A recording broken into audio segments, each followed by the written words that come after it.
Le croyant qui a prié de façon patiente et persévérante, qui a lutté contre l'ennemi en faveur des autres, doit se tenir prêt à l'action, car il est peut-être dans les desseins de Dieu de faire de lui l'instrument de la délivrance de celui ou de ceux pour lesquels il a prié.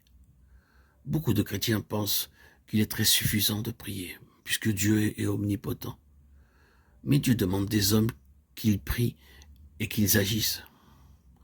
Corneille priait, mais il agit aussi et envoie chercher Pierre. Acte 17:8. Ananias priait pour Paul et envoyé vers lui. Acte 9:11-16.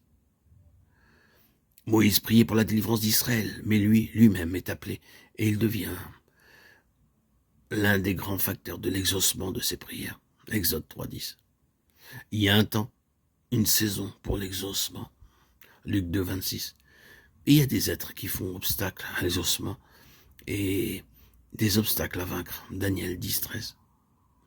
Ceux qui prient pour la délivrance des autres doivent s'armer de persévérance pour un combat de prière, parfois très long.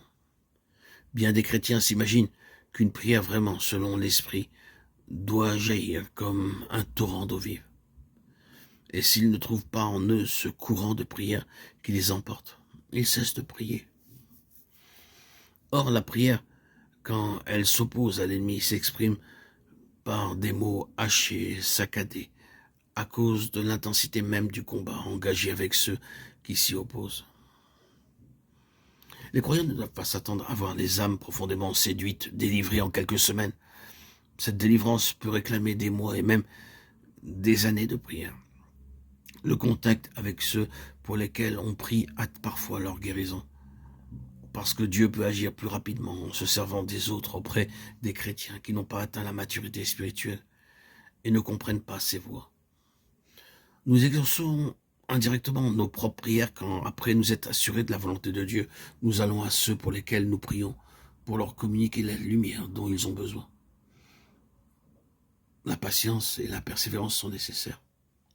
Parce que ceux qui ont besoin de délivrance font souvent obstacle eux-mêmes à leur propre guérison par leur ignorance et en prenant le parti des mauvais esprits, en acceptant suggestions, explications, excuses, mensongères, quoiqu'ils désirent ardemment briser leur esclavage.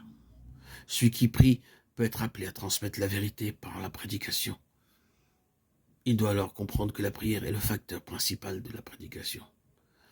C'est-à-dire qu'il a besoin de la prière des autres pour pouvoir s'exprimer librement et avec fruit. Éphésiens 6:19.